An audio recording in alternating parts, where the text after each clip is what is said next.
My journey, the real story of how I reclaimed my power, doesn't begin with dramatic confrontation. There are no slammed doors, no screaming matches, none of the theatrics you might expect. Instead, it begins in a sun-drenched office that smelled faintly of lemon polish and old books. It was the office of Marcus Donovan, a property attorney whose reputation I'd discovered after weeks of meticulous research. His online reviews described him as ruthlessly effective and a bulldozer in a tailored suit. In person, he was something far more unsettling.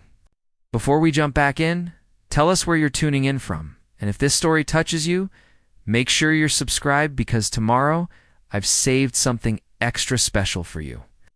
He possessed a stillness that felt like contained energy. He sat behind an imposing cherry-wood desk, his fingers steepled as he examined the documents I'd brought him.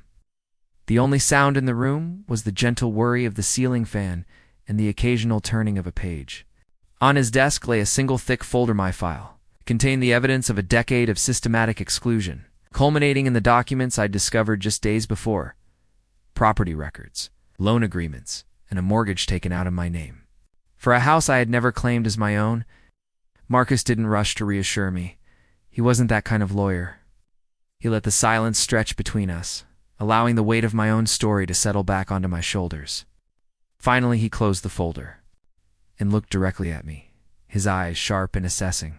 "Sophia," he said, his voice measured and precise.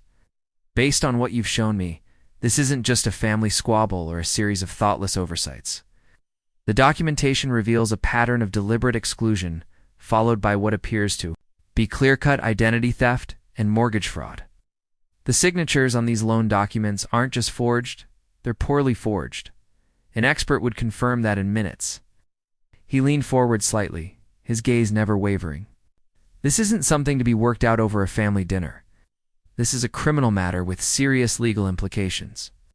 A weight seemed to press against my chest as the word criminal hung in the air between us. I'd spent so many years making excuses for them, rationalizing their behavior, convincing myself that family was family, no matter what. "The question isn't whether you have a case," Marcus continued, his expression unreadable. "The question is whether you, Sofia Rodriguez, are truly prepared to hold your parents accountable for what they've done. Are you ready to walk that path, knowing it will permanently alter your relationship with your family?" It was the most consequential question anyone had ever asked me. This wasn't about missed birthday celebrations anymore. It wasn't even about the mortgage. It was about a fundamental violation of trust that had been occurring for so long that I'd begun to accept it as normal. I turned toward the wide windows of his office. Outside, the city of Philadelphia continued its daily rhythm: pedestrians rushing along the sidewalks, each consumed by their own personal dramas. For a breathtaking moment, I felt completely disconnected from it all, suspended in a bubble of clarity. The image of the mortgage statement flashed in my mind, the one I'd found accidentally while sorting through mail that had been delivered to my apartment by mistake. The paper had been crisp and official, addressed to me for a property I'd never purchased, with a signature that was a crude approximation of my own. I turned back to Marcus, something cold and resolute settling in my chest.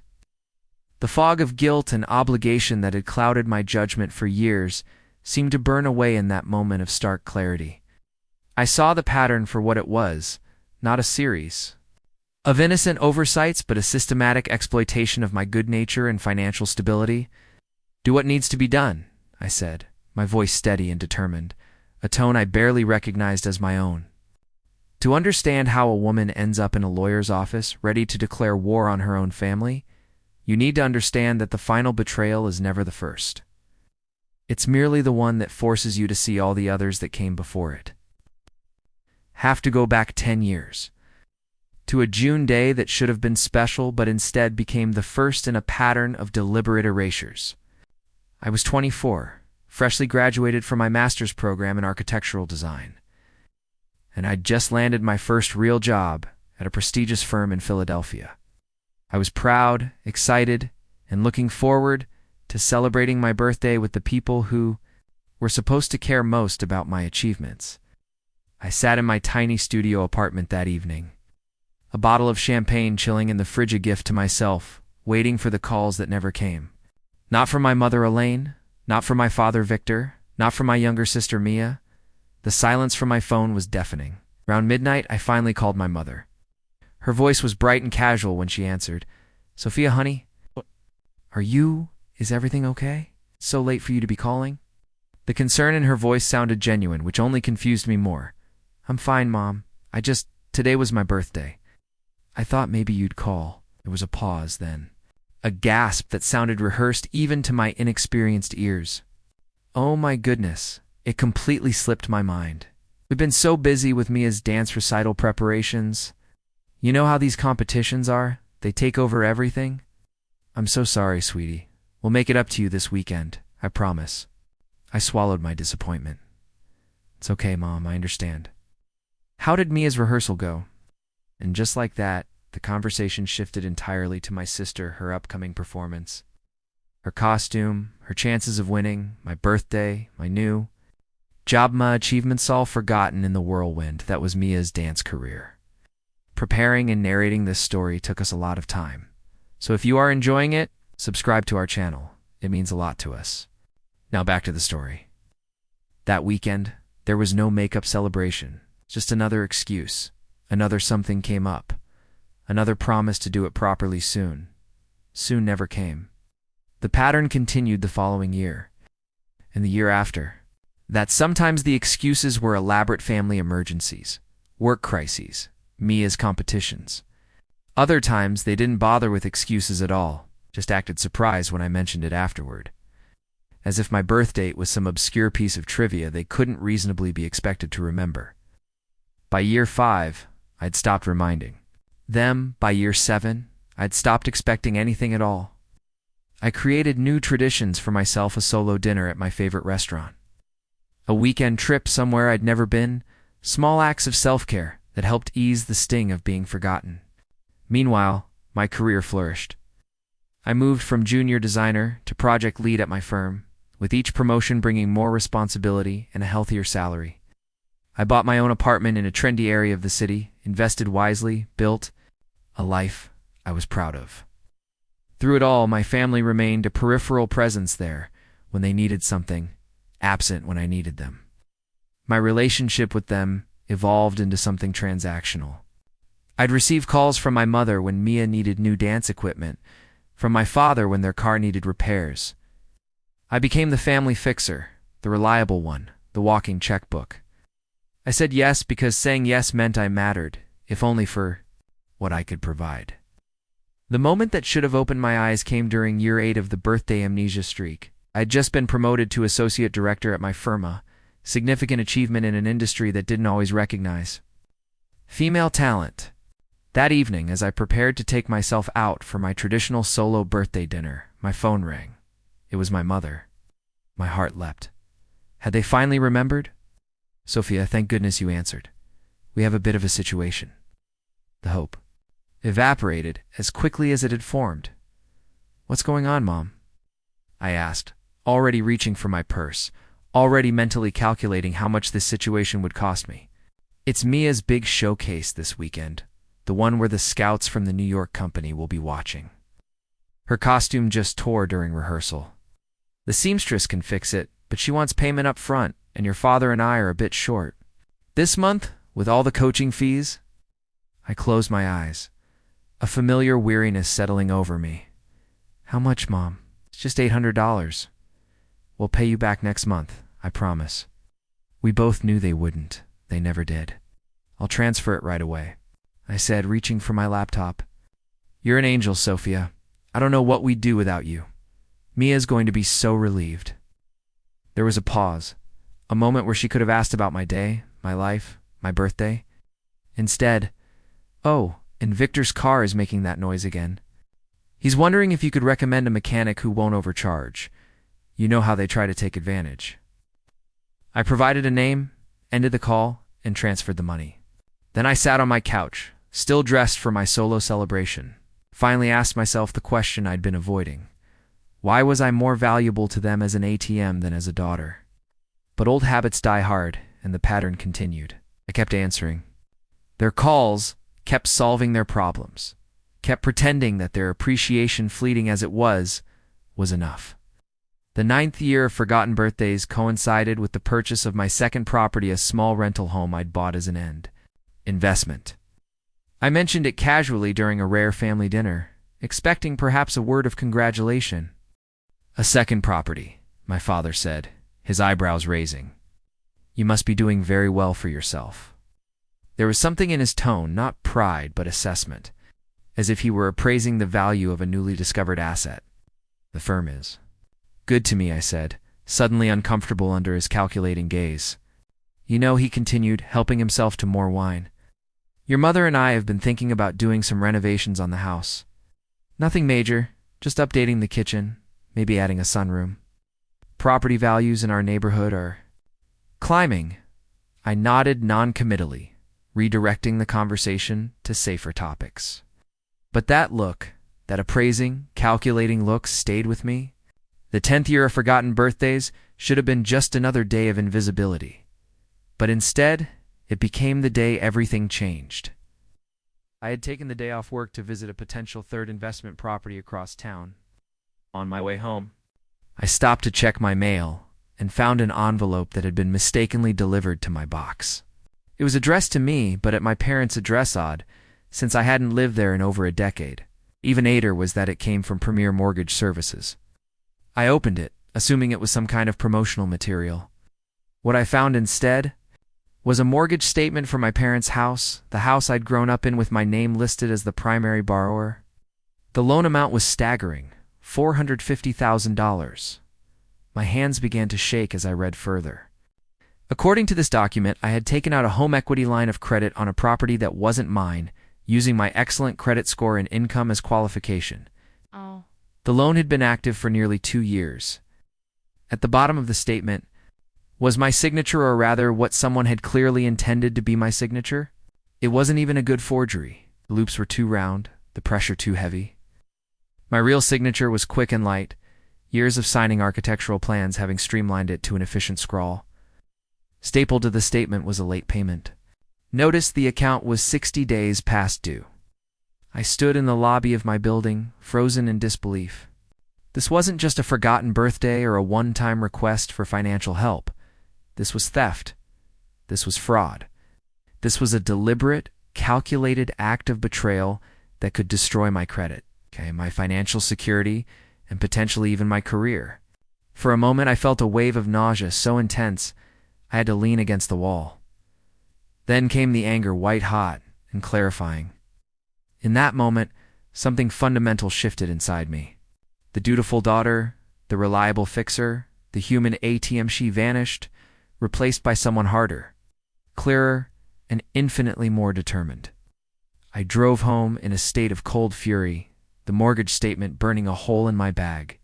I didn't call them. I didn't demand explanations. Instead, I began to investigate. Over the next week, I requested my full credit report, contacted the mortgage company, and assembled a dossier of evidence. What I discovered was worse than I'd initially feared. Not only had they taken out this fraudulent mortgage in my name, but they'd also opened credit cards using my information. The balances on both were maxed out. All of this activity had begun shortly after that dinner where I'd mentioned my second property purchase. That calculating look in my father's eyes now made perfect, terrible sense. The most damning piece of evidence came from the mortgage company itself. They emailed me copies of the application, which included a scanned driver's license for identification purposes. It was my licensor, rather, a poorly photoshopped version of it. Someone had taken my actual license and digitally altered the address to show my parents' home.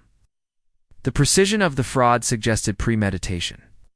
This wasn't a desperate act in a moment of financial crisis. This was a carefully executed plan. That's when I contacted Marcus Donovan, the property attorney with the reputation for being ruthlessly effective. And that's how I found myself in his office, facing the most important question of my life. Was I ready to hold my family accountable? As I drove home from Marcus's office, his question echoed in my mind. The answer had seemed so clear in that moment of righteous anger. But now, as I navigated the familiar streets of Philadelphia, doubt began to creep in. These were my parents. This was my sister. Despite everything, they were the only family I had. Was I really prepared to potentially send them to jail? To destroy what little relationship remained between us? I pulled into my parking space and sat in the car, engine off, staring at nothing. Then I reached for my phone and did something I'd promised myself I wouldn't do. I called my best friend, Zoe.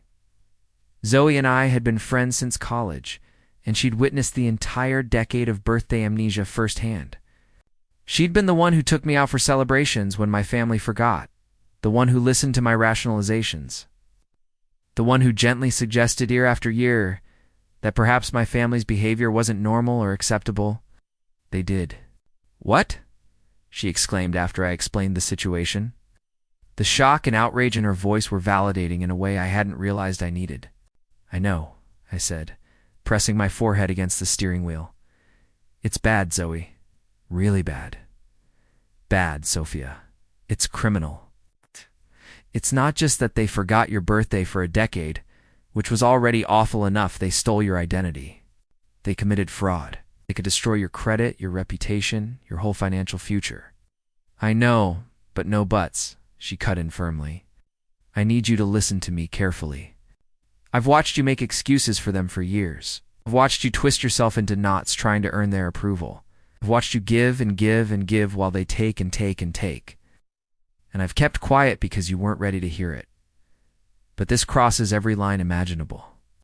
She paused, and when she spoke again, her voice was gentler, but no less resolute. "You know I love you.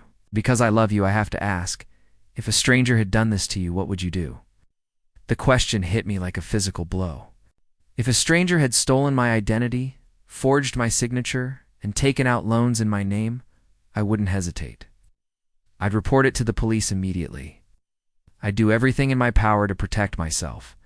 I'd fight back, I admitted quietly. "Exactly. So why is it different when it's family?" "Because it's family," I said, as if that explained everything. "No, Sophia. Being family means they should be protecting you, not exploiting you. Being family means they should celebrate your birthday, not conveniently forget it for a decade, while remembering every single one of Mia's dance recitals. Being family means they should be proud of your success, not see it as an opportunity to commit fraud." Her words landed with the force of truth. I sat in silence, absorbing them. "What did the lawyer say?" she finally asked. I told her about Marcus, about his assessment of the case, about the choice he'd laid before me. "And what did you decide?" She pressed. "I told him to do what needs to be done," I said, hearing the resolve return to my voice. "But now I'm sitting here wondering if I'm overreacting, if there's a way to handle this without legal action." Zoe's sigh was heavy with frustration and concern. "Sophia, listen to yourself. They committed multiple felonies against you. This isn't a misunderstanding or a family squabble. This is serious. You need to protect yourself, especially if they won't." We talked for nearly an hour, going over every detail, every option. By the time we hung up, the sun had set, casting my car in shadow. The path forward had never been clearer. The next day, I called Marcus and gave him the go-ahead to begin preparing the case. We agreed on a strategy. First, we would gather irrefutable evidence of the fraud. Then, we would confront my family with this evidence and a set of non-negotiable terms. If they complied with these terms, we might consider not pressing criminal charges. Over the next week, Marcus and his team worked with frightening efficiency. They obtained official copies of all the fraudulent documents, hired a handwriting expert to analyze the forged signatures, and compiled a comprehensive record of the financial damage done to my name. They also discovered something I hadn't known. My parents were in serious financial trouble. The house that had been in our family for generations was at risk of foreclosure, the real reason for the fraudulent home equity line of credit. Meanwhile, life went on as if nothing had changed. My mother called twice that week, once to ask if I could help pay for Mia's new headshots. She's so close to getting that big break, Sophia, and wants to complain about the neighbors. Not once did she mention the mortgage, the credit cards, or the fact that they had stolen my identity. The disconnect between these mundane conversations and the legal storm I was quietly preparing was surreal. It was as if I were living in two parallel universes, one where I was still the dutiful daughter who fixed problems and provided money on demand, and another where I was the victim building a case against the people who were supposed to love me most. 10 days after my visit to Marcus's office, I received a call from my mother that would set the final confrontation in motion. "Sophia, darling," she began, her voice warm with artificial enthusiasm, "I'm calling with wonderful news. Your father and I are hosting a family reunion at the house next weekend, and everyone will be there. All the cousins, your aunts and uncles, even Grandma Lucia is flying in from Arizona. It's going to be wonderful." I gripped my phone tighter, my knuckles turning white. A family reunion now. After years of being the family afterthought, suddenly I was important enough to be included in a major gathering. "That sounds nice, Mom," I said, keeping my voice neutral. "What's the occasion? Does there need to be an occasion for family to come together?" She laughed, the sound brittle and forced. "Though between us, your father and I do have a bit of an announcement to make. Something exciting about the house." The house? The same house they'd fraudulently mortgaged in my name? The same house? That was now in danger of foreclosure, unless someone almost certainly me stepped in to save it. In that moment, the last piece of the puzzle clicked into place. This wasn't just a reunion. It was a staged intervention. They were gathering the entire extended family to create a scenario where I couldn't possibly say no to helping them financially. They were weaponizing family ties to manipulate me into covering their fraud. "I wouldn't miss it for the world," I said, a plan already forming in my mind. "What time should I be there?" 2 o'clock on Saturday, she said, sounding relieved. "And Sophia, thank you for always being so reliable. Your father and I, we don't say it enough, but we're lucky to have you." The words that should have warmed my heart only served to harden my resolve. I wasn't their daughter. I was their safety net, their contingency plan, their personal bank. Not anymore. As soon as I hung up, I called Marcus. "How quickly can we get everything ready?" I asked. "I need it all by Saturday. The official documents, the cease and desist orders, the settlement agreement?" he asked. "All of it," I confirmed. "One more thing. Want to pay off the entire fraudulent? Mortgage myself immediately, and I want the title transferred solely to my name." There was a pause on the other end of the line. "Sophia, that's a significant amount of money. You sure that's the direction you want to go? You could simply have the loans invalidated due to fraud?" "I'm sure," I said firmly. "I don't want to just invalidate the loan. I want to own what they tried to steal. I want to own the truth." I could almost hear him smiling through the phone. "I understand. We'll make it happen." The days leading up to the reunion passed in a blur of preparation. While Marcus and his team worked on the legal side, I focused on my own readiness. This wasn't just about the documents or the property title. It was about reclaiming my power, my voice, my sense of self-worth. I chose my outfit carefully, a tailored charcoal gray suit that projected authority and confidence. I rehearsed what I would say, preparing for every possible reaction, every attempt at manipulation or guilt-tripping. I was done being reactive. This time, I would be in control. The morning of the reunion, I met with Marcus one final time to collect the documents. Everything was in order. The mortgage had been paid in full, a substantial withdrawal from my savings, but worth every penny for what it represented. The title to the house was now solely in my name. The legal notices were prepared, ready to be served. "Remember," Marcus said as I gathered the papers, "stay calm, stay focused, and don't get drawn into emotional arguments. This isn't about feelings, it's about facts. They committed fraud. You have the evidence. You're in the right." I nodded, tucking the documents into a sleek leather portfolio. "Thank you, Marcus, for everything." "One more thing," he added, his expression serious. "I've arranged for a colleague of mine to be parked down the street from your parents' house, your house now, technically. If things get out of hand, if you feel unsafe or overwhelmed, just send me a text. She'll be there within minutes." I hadn't considered the possibility of things turning volatile, but the precaution was reassuring. I appreciate that. As I drove to the reunion, a strange calm settled over me. The neighborhood looked the same as it always had, the same tree-lined streets, the same well-maintained lawns. the same sense of solid middle-class security. But I saw it all with new eyes now. The facade of respectability that had hidden so much dysfunction for so long. I pulled up to the house my house and sat for a moment, taking it all in. Cars lined the driveway and spilled onto the street. Through the windows, I could see figures moving about, hear the muffled sounds of conversation and laughter. They were all in there, waiting. Not for me, Sophia, the daughter and niece and granddaughter, but for Sophia, the solution to their problems. Sophia, the open wallet. Sophia, the safety net. I picked up the leather portfolio from the passenger seat and took a deep breath. Then I stepped out of the car, my head high, my resolve unshakable. It was time to show them exactly who I had become. The walk from my car to the front door felt like crossing a battlefield. Each step was deliberate, my heart beat steady despite the weight of what I was about to do. I could see curious faces peering through the windows, no doubt wondering about the formal suit. The leather portfolio clutched in my hands, the determined set of my jaw. I didn't knock. This was my house. Now, at least on paper. I turned the knob and stepped inside. The noise hit me first, the cheerful chaos of a house filled with extended family. The entryway opened directly into the living room where clusters of relatives stood chatting, drinks in hand. The kitchen beyond was a hive of activity, with my mother at the center, directing the placement of dishes on the dining table that had been extended to accommodate the crowd. For a moment, no one noticed me. I stood on the threshold, taking in the scene, the celebratory atmosphere, the carefree laughter, the oblivious happiness of people who had no idea what was coming.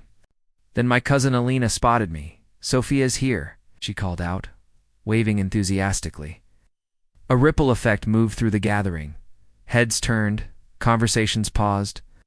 My mother emerged from the kitchen, wiping her hands on an apron, her face arranged in a perfect mask of maternal joy. "Sophia, darling, you're right on time." She approached with arms outstretched for a hug that I didn't return. Her smile faltered slightly at my rigidity, but she recovered quickly. Everyone's. Here, we were just about to start the toasts before lunch. My father appeared at her side, a glass of his favorite scotch in hand. "There's my successful daughter," he said with a heartiness that rang hollow. Come in. I want to hear all about that new project you mentioned." I had mentioned no project. It was a transparent attempt to appear engaged in my life, to establish a facade of parental interest before whatever announcement they had planned. "Actually," I said, my voice clear and carrying easily across the now quieting room, "I have an announcement of my own to make first." My mother's smile froze. My father's hand tightened visibly around his glass. From the corner of my eye, I could see Mia hovering near the kitchen doorway, a flicker of unease crossing her face. "Sophia," my mother said, her voice dropping too, a stage whisper, "we have a schedule for the afternoon. Your father and I are supposed to speak first. It's our reunion after all, is it?" I asked, stepping fully into the living room. I was under the impression that this reunion had a very specific purpose, something to do with the house perhaps. The silence that followed was deafening. I watched as my parents exchanged a quick, panicked glance. "I don't know what you're talking about," my father said, but his voice lacked conviction. I set my portfolio on the coffee table and straightened up, addressing not just my parents but the entire gathering. "I think it's time for some honesty.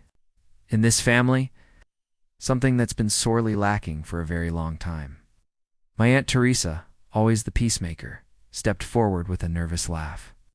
"Perhaps this is a conversation for later, dear. We're all here to celebrate." "To celebrate what exactly?" interrupted, my gaze never leaving my parents.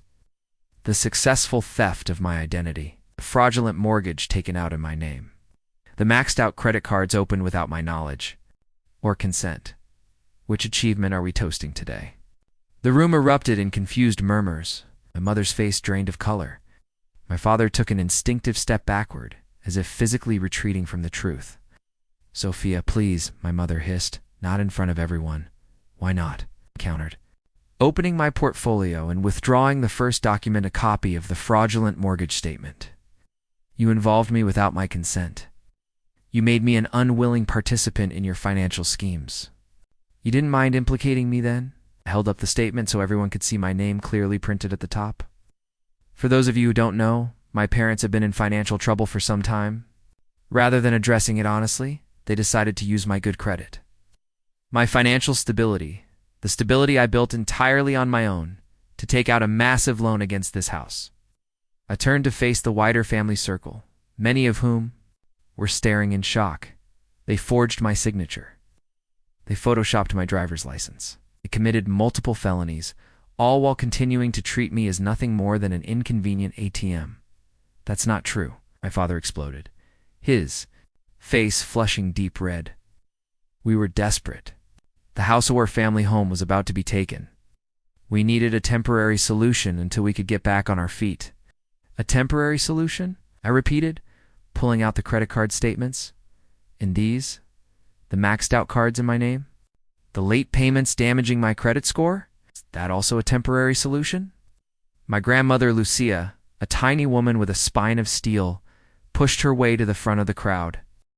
"Victor Elaine," she said, her voice quivering with barely contained fury, "is this true? Did you steal from your own daughter?" My mother burst into tears. Familiar tactic when confronted with her own behavior. "You don't understand," she sobbed. "We were trying to keep a roof over our heads. We were going to pay it all back. Sophia has so much. She wouldn't even have noticed." "I wouldn't have noticed," I said incredulously. "The same way you haven't noticed my birthday for the past 10 years? The same way you haven't noticed anything about my life unless it directly benefits you?" A stunned silence fell over the room. My cousin Jamie, who had always been closer to me than my own sister, spoke up. "Wait, they forgot your birthday." "For 10 years? I laughed, but there was no humor in it. Forgot implies it was accidental. This was deliberate. A decade of systematic erasure. A decade of being valued only for what I could provide. Looked directly at my sister now. "Mia, did you know? About the loan? About the credit cards?" She hesitated, guilt flashing across her face before she looked away. I knew they borrowed money. I didn't know the details." "You're lying," I said quietly. "Your name's on the credit card." "Statements. You used them for your dance expenses, for those headshots, for the competition fees. You knew exactly what was happening." Mia's face crumpled. "I'm sorry, Sophia. They said it was just until Dad's business picked up again." "They said you'd want to help if you knew how bad things were. Then why not ask me?" I demanded, addressing my parents again. "Why the deception? Why the fraud? Why not simply tell me the truth?" My father's expression hardened. "Because you would have said no, you and your conditions, your lectures about responsibility. We didn't need a sermon. We needed help. So you stole from me instead," I said, the words hanging in the air like a judgment. "You stole my identity, my credit, potentially my future, all because you were too proud to ask honestly." I reached into my portfolio one final time and withdrew the document that had cost me a significant portion of my savings, but had given me something far more valuable: control. "This reunion," I continued, "was never about family. It was about setting me up. Creating a situation where, surrounded by relatives I couldn't refuse to help, where I would feel obligated to fix your message, regardless of how it was. Created, I held up the document for everyone to see. But I've already fixed it in my own way." My mother stopped crying abruptly, confusion replacing the tears. "What do you mean?" I said, moving to stand directly in front of them, that I've paid off the fraudulent mortgage in full. Every cent of it. A gasp rippled through the room. My father's face showed a moment of relief before suspicion took its place. "You've paid it off," he repeated cautiously. "So the house is safe?" "The house is safe," I confirmed. "But it's no longer yours." I handed them the document, the title to the house, now bearing only my name. "As of yesterday at 3:47 p.m., I am the sole legal owner of this property. My lawyer has already filed all the necessary paperwork." The silence that followed was absolute. My mother stared at the title, her hands trembling. My father seemed frozen in place, his expression caught between disbelief and mounting anger. "You can't do this," he finally sputtered. "This house has been in our family for generations. You can't just take it." "I didn't take it. I corrected him calmly.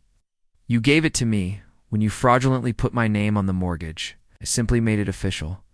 My Aunt Teresa stepped forward again, her face pale. Sophia, I understand you're upset, and rightfully so, but this is extreme. This is your parents' home. It was their home, I agreed. Now it's my property, legally and morally. They made that choice when they decided to commit fraud.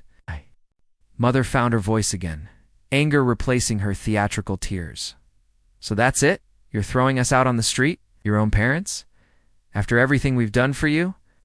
The irony of her question was so profound that I couldn't help but laugh. Everything you've done for me? It's like forgetting my existence for a decade unless you needed money. Like risking my financial future, my professional reputation, my very freedom by involving me in your fraud without my knowledge or consent. I turned to address the wider family again. I'm not heartless. I'm not vindictive. I'm simply protecting myself from further exploitation. I pulled out another document from the portfolio. These are my terms. They're non-negotiable. First, you will acknowledge in writing the fraud you committed. Second, you will agree to financial counseling to address the root issues that led to this situation. Third, you will attend regular therapy sessions, both individually and as a family, to address the dysfunctional patterns that have poisoned our relationship. I paused, making eye contact with each of my parents in turn. If you agree to these terms and comply fully, you may continue to live in this house as my tenants. You will pay a fair but modest rent, which will be placed in an escrow account and returned to you after 5 years of consistent compliance. At that point, we can renegotiate the ownership of the property. My father's face contorted with rage. You think you can dictate terms to us, in our own home? You ungrateful Victor? My grandmother's sharp voice cut through his tirade. Be silent. You have done enough damage. She moved to stand beside me, her small hand finding mine and squeezing it with surprising strength. Sophia is being more merciful than many would be in her position. She could have gone directly to the police. She could have pressed charges. Instead, she's offering you a path to redemption, one you don't deserve but should be grateful for. My father fell silent, but the anger still radiated from him in palpable waves. My mother looked shell-shocked, her carefully constructed reality crumbling around her. Mia stepped forward hesitantly. Sophia, I know I was part of this. No, I benefited from what they did. I'm sorry, truly sorry. For the first time since entering the house, I felt my composure waver. Mia and I had once been close, before the dance competitions and the constant spotlight had created a gulf between us. Before she had become the golden child, and I, the forgotten one. I believe you're sorry, I said quietly, but belief and trust are different things. Trust has to be earned back. I turned back to my parents. You have 24 hours to decide. Accept my terms or face the legal consequences of your actions. Choice is yours. My father finally found his voice. Again, but it was subdued, the bluster gone. And if we refuse? If we fight this? I met his gaze steadily. Then my lawyer will file criminal charges for identity theft, fraud, and forgery. The evidence is overwhelming. You would lose not just the house, but potentially your freedom. I gathered my remaining documents and returned them to the portfolio. I'm not doing this out of vengeance. I'm doing it because, for the first time in my adult life, I'm prioritizing my own well-being over your convenience. I'm establishing boundaries that should have existed all along. I addressed the stunned family gathering one final time. I'm sorry that this reunion turned out this way, but I'm not sorry for standing up for myself. The truth needed to be spoken, no matter how uncomfortable. As I turned to leave, my grandmother's voice stopped me. Sophia, wait. She approached me slowly, her eyes bright with unshed tears. I need you to know that not all of us were blind to what was happening. I should have spoken up years ago. I should have protected you better. She reached up to cup my face in her weathered hands. I'm proud of you today, for your strength, for your dignity in the face of such betrayal. I want you to know that whatever happens next, you are not alone. Family isn't just those who share your blood. It's those who respect your boundaries and honor your worth. Her words, the validation and support I had craved for so long, nearly broke my carefully maintained composure. I embraced her briefly, whispering, "Thank you, Grandma." Then with my head held high, I walked out of the house that was now mine, leaving behind the shattered remains of a family system built on exploitation and lies. The 24 hours that followed my exit from the family reunion were a study in the stages of narcissistic grief, denial, anger, bargaining, and finally, reluctant acceptance. The first call came just 2 hours after I'd left from my mother. Her voice oscillated between tearful pleading and thinly veiled accusations. "How could you do this to us, Sophia? In front of the entire family? Do you have any idea how humiliated we are?" "About as humiliated as I felt when I discovered you'd stolen my identity," I replied calmly. "About as humiliated as I've felt for 10 years of forgotten birthdays while watching you remember every minor milestone in Mia's life." "That's different," she insisted. Mia needed the support. Her career was at a critical juncture. "You were always so independent, so self-sufficient." "I was independent because I had to be," I said. "I was self-sufficient because you gave me no other choice." The conversation ended with her hanging up in frustration, unable to penetrate my newfound armor of self-respect. My father's approach came next, a text message that veered between thinly veiled threats and awkward attempts at asserting his parental authority. "You may own the house on paper, but this will never stand. No court will side with a daughter who steals from her parents. You're making a grave mistake." I didn't respond. There was nothing to say. The facts were on my side. The law was on my side. And for the first time, my own self-worth was on my side too. The most surprising communication came from Mia.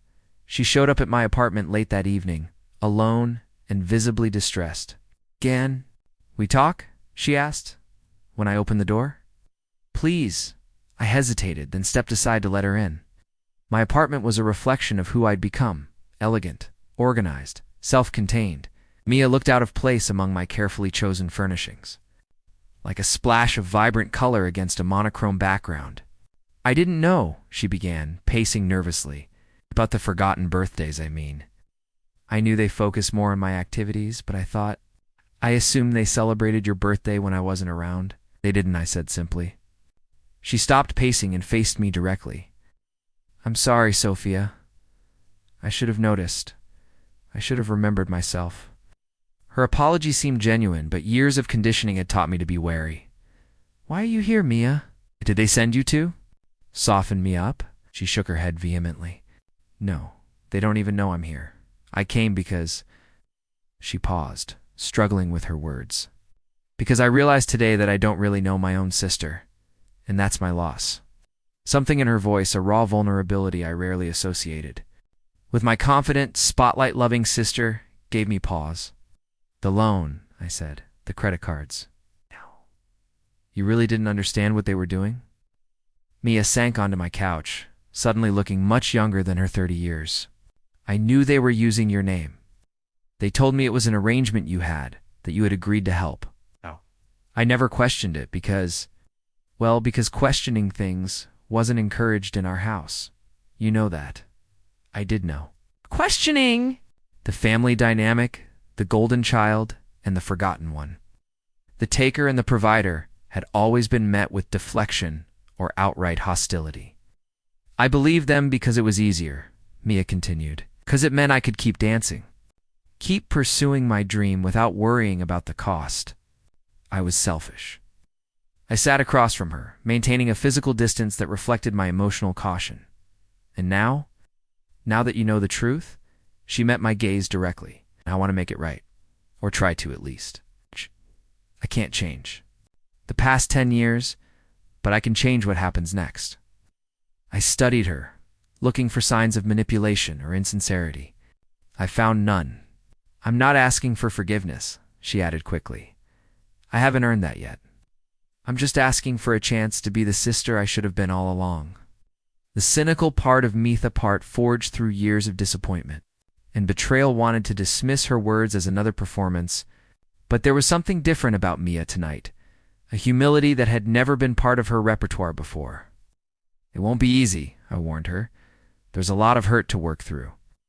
I know, she said softly, but I'm willing to try. If you are? I didn't commit to anything that night, but I didn't turn her away either. Anyway. It was a tentative first step on a long, uncertain road to reconciliation. The next morning, exactly 23 hours after my ultimatum, my parents' lawyer called. They had decided to accept my terms. Victory brought no joy, no sense of triumph, only a quiet relief that I wouldn't have to follow through on the threat of criminal charges, and a profound sadness that it had come to this at all. The days that followed were a blur of legal paperwork, formal agreements, and carefully negotiated boundaries. My parents signed the documents acknowledging their fraud, agreed to financial counseling and therapy, accepted their new status as tenants in the house that had once been theirs. Throughout it all, they maintained a chilly distance, a compliance born not of genuine remorse, but of pragmatic self-preservation. They had calculated the odds and determined that my terms, however humiliating, were preferable to the alternative. I didn't expect gratitude. I didn't even expect understanding. All I wanted was respect for the boundaries I had, established boundaries that should have existed all along. As the dust began to settle on the new reality, I found myself sitting in my own therapist's office, processing the seismic shift in my family dynamic. "Do you regret it?" Dr. Nadia asked gently, taking such a drastic step. I considered the question carefully. I regret that it was necessary. I regret that they pushed me to that point. But the action itself? No. For the first time in my adult life, I feel like I can breathe. She nodded thoughtfully. And how are you handling the guilt? Many people in your situation struggle with feeling responsible for their parents' well-being, even after severe betrayals. There was guilt at first, I admitted. A lifetime of conditioning doesn't disappear overnight, but it's fading. They made their choices. I'm making mine. The difference is that my choices aren't hurting anyone. That's a powerful realization, she said. Many people never reach it. I smiled faintly. I had help. Friends who showed me what healthy relationships actually look like. Colleagues who valued my contributions. And surprisingly, my grandmother, who stood beside me when I needed support most. The weeks turned into months. The initial shock and drama gave way to a new normal one defined by clear boundaries and conditional trust. My parents attended their required counseling sessions and therapy appointments. They paid their rent on time. On the surface, they complied with every stipulation I had laid out. Beneath the surface, though, resentment simmered. It showed in the stiffness of their interactions with me, in the carefully neutral tone of their communications, in the way they still sometimes forgot to include me in family events unless specifically reminded. But I was no longer the invisible daughter, desperate for crumbs of attention. I was no longer the reliable ATM they could access at will. It was Sofia Rodriguez, architect, property owner, woman of boundaries and self-respect. Mia, true to her word, made genuine efforts to rebuild our relationship. She remembered my birthday for the first time in a decade, showing up with a thoughtfully chosen gift and a card that simply said, "New beginnings." She called regularly not to ask for money or favors, but to connect, to learn who her sister had become in all those years of emotional distance. 6 months after the confrontation, on a crisp autumn evening, I sat on the balcony of my apartment, watching the sun set over Philadelphia. My phone buzzed with a text from Zoe. "Dinner tonight to celebrate your promotion." "My treat," smiled, typing back a quick acceptance. The promotion to design director had come through that morning, another step forward in a career built entirely on my own merit. As I set my phone down, I found myself reflecting on the journey of the past year, the betrayal that had led to confrontation, the confrontation that had led to boundaries, the boundaries that had led to a new sense of self. I had lost the illusion of a loving, supportive family, but I had gained something far more valuable, the knowledge that I was strong enough to stand alone if necessary, and wise enough to choose the people I allowed into my life. The house, my house, remained a symbol of both betrayal and reclamation. I didn't know yet whether I would eventually return it to my parents or sell it outright. That decision could wait. For now, it served as a concrete reminder that I had finally learned to value myself as much as I had once desperately wanted them to value me. My birthday was coming up in a few weeks, my 35th. For the first time in a decade, I was looking forward to it, not because I expected any grand gestures from my family, but because I had learned to celebrate myself, to honor my own journey, to recognize my own worth. The sun dipped below the horizon, painting the sky in shades of gold and purple. A new day would dawn tomorrow, and whatever it brought, I would face it standing tall, secure in the knowledge that I had finally found the strength to set myself free. Up next, you've got 2 more standout stories right on your screen. If this one hit the mark, you won't want to pass these up. Just click and check them out. And don't forget to subscribe and turn on the notification bell so you don't miss any upload from us.